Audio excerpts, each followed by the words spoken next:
comprends rien, on aurait dû prendre un guide. Il n'y a rien à comprendre, Josette.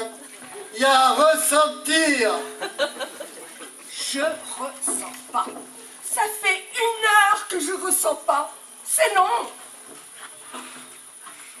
Pourquoi tu crois qu'un guide, lui, il ressent? Il raconte. Il apprend, au moins. Raconter, sans ressentir. Merci bien. Et puis, oh, pour 20 € en plus, excuse-moi, mais c'est de l'arnaque. De l'arnaque? Oui, bien sûr. Dans un musée d'art moderne? Bien sûr. Avec un guide payé par la ville? Évidemment. Tu débarques ou quoi? Pierre, le cousin de François, il était guide, c'est pour te dire. Celui qui est en prison? Pierre, avant de tuer sa femme, il était guide. Guide au musée de Toulouse. Il y a un musée à Toulouse. Ah oui, un musée romain. Non, un musée grec. Ah. Ah oui, un musée égyptien. Oui, c'est ça, je me souviens. Un musée, un musée égyptien. Il avait voulu cacher le corps de Lucette dans un sarcophage. Oui, dans un sarcophage. Oh, tu me crois ou pas? Oh, quelle histoire! Enfin bref.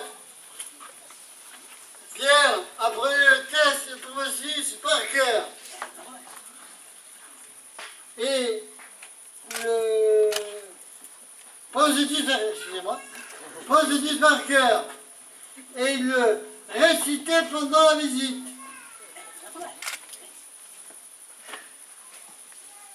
Un positif gratuit. Et lui, Pierre, pour 15 €, il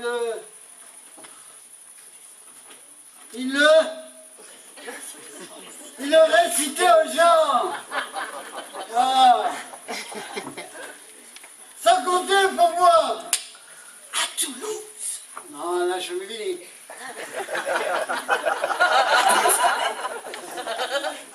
À Toulouse. Putain! Et crois-moi, celui qui ne ressentait pas, ne ressentait pas plus que ce que Pierre avait terminé. Ça m'étonnerait. Un guide qui va tuer sa femme. Quand il explique les Égyptiens, il y a forcément une vibration, une onde en plus. Tu crois? Mais oui! Un futur assassin. Quand il explique, c'est comme un héros de Corneille. Il y a de la tragédie dans sa voix. On est pris, on ressent forcément. Alors, Je te rappelle ouais. qu'il récitait un texte qu'il connaissait par cœur. Les héros de Corneille aussi connaissent leur texte par cœur. Et le prospectus. Le prospectus, c'est jamais le héros qui l'écrit. Quand même. C'est vrai. Oh là là. Excuse-moi, Jean-Louis, mais c'est des cons à Toulouse.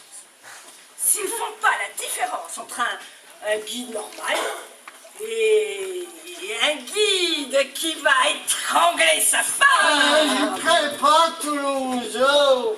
Et en plus, tu connais pas Toulouse. Non. Ouh.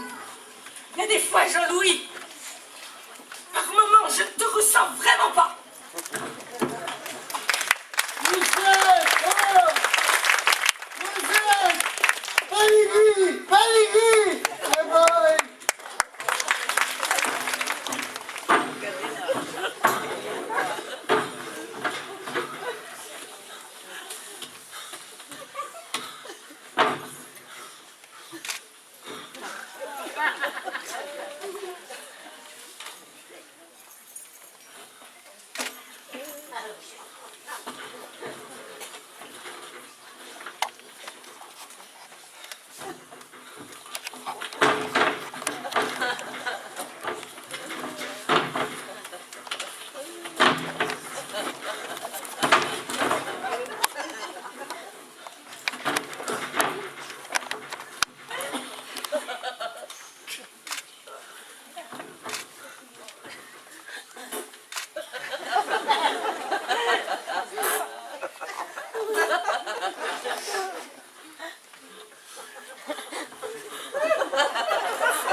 ces galeries qui n'en finissent pas, avec toutes ces statues alignées.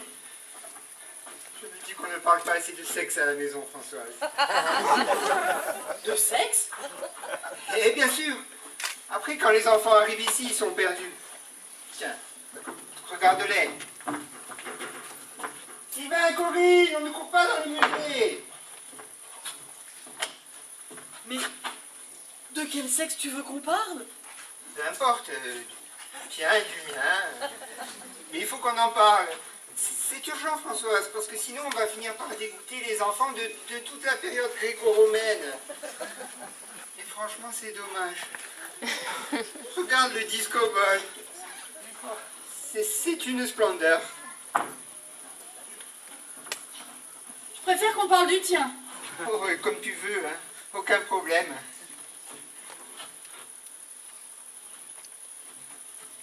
Et qu'est-ce que tu veux qu'on dise de ton sexe? Déjà dire qu'il existe.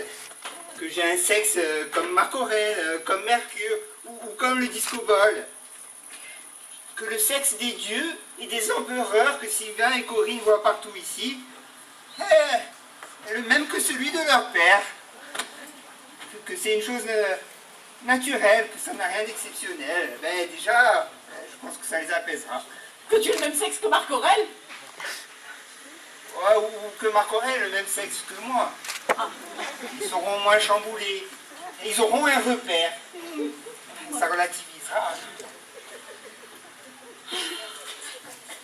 Quand? Quand quoi? Quand est-ce que tu vas leur parler? Ce soir pendant le dîner, au lieu de regarder la télévision qui les rend idiots. Tu vas parler de ton sexe pendant le dîner?